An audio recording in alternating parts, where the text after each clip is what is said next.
Hello everyone, welcome to my channel. कैसे हैं आप सब और आप सबकी स्टडी कैसी चल रही है? आई होप आप सबकी स्टडी बहुत अच्छी चल रही होगी फ्रेंड्स। और जैसे कि आप सभी को पता है कि मई में एग्ज़ाम होने वाला है, जबकि बहुत सारी न्यूज़ डेली कुछ ना कुछ चलती रहती है कि एग्ज़ाम टल गया है या फिर टल जाएगा, जुलाई अगस्त में होगा या कभी भी होगा। लेकिन मेरे अकॉर्डिंग एग्ज़ाम अभी भी मई में ही होने वाला है और उसी के अकॉर्डिंग आप सब लोग अपनी प्रिपरेशन जो है जारी रखिए। कोई भी प्रिपरेशन बीच में नहीं छोड़ेगा, इस बात को सोच कर कि एग्ज़ाम जो है पोस्टपोन होने वाला है। तो एग्ज़ाम तो पोस्टपोन नहीं होने वाला है। और इसी सीरीज़ में मैं आप लोगों के साथ शेयर कर रही थी अपना प्रैक्टिस सेट एनालिसिस, जो कि मैंने आपके साथ शेयर किया था मिलियन माइंड्स इंग्लिश का प्रैक्टिस सेट नंबर 9 में सॉल्व कर रही थी। तो चलिए फ्रेंड्स, शेयर करते हैं प्रैक्टिस सेट नंबर 9 का एनालिसिस आप लोगों के साथ कि उसमें मुझे कितने मार्क्स मिले, कितने क्वेश्चन सही हुए, कितने क्वेश्चन गलत हुए और किस किस टॉपिक से क्वेश्चंस जो हैं गलत हुए। कुछ क्वेश्चंस ऐसे हैं जो कि आउट ऑफ सिलेबस भी थे और कुछ क्वेश्चन ऐसे थे जिनमें कुछ डाउट भी रहा है। कई क्वेश्चन ऐसे होते हैं जैसे उनमें ये भी नहीं पता होता कि उनमें पूछा गया क्या है, ओनली अंदाजे से हम उनके जो आंसर्स हैं वो टिक कर देते हैं। तो इस प्रैक्टिस सेट में कुछ कुछ चीज़ें हैं जो समझ में नहीं आती है, लेकिन फिर भी ये प्रैक्टिस सेट कुल मिलाकर अच्छा है।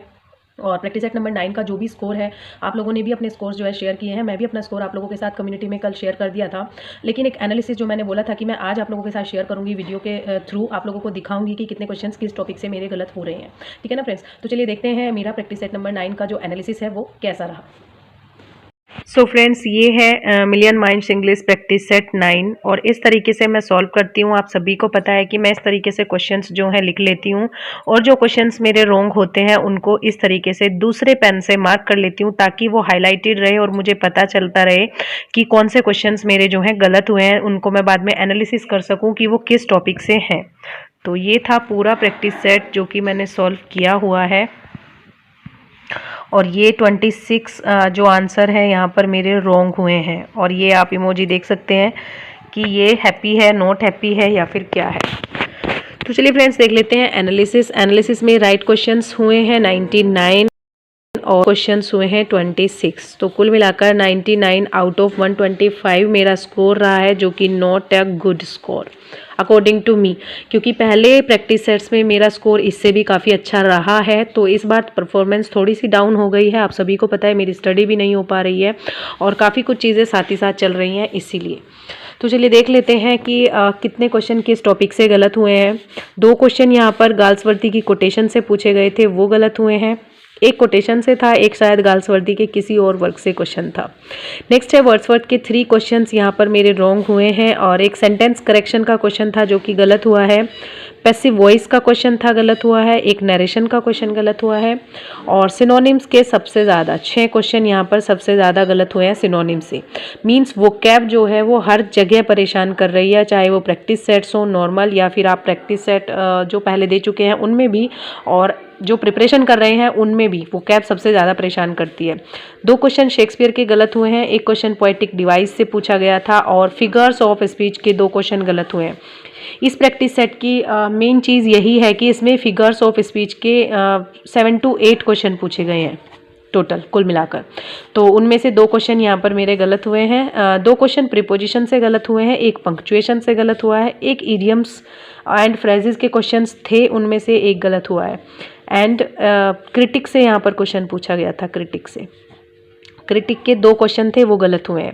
यही क्वेश्चन मुझे थोड़े से आउट ऑफ सिलेबस लगे, लेकिन ये फिर भी हिस्ट्री ऑफ इंग्लिश लिटरेचर में आ सकता है। जो 2 क्वेश्चन इन्होंने क्रिटिक से रिलेटेड इंक्लूड किए थे वो दोनों ही गलत हुए हैं और वही मुझे आउट ऑफ सिलेबस यहाँ पर लगे।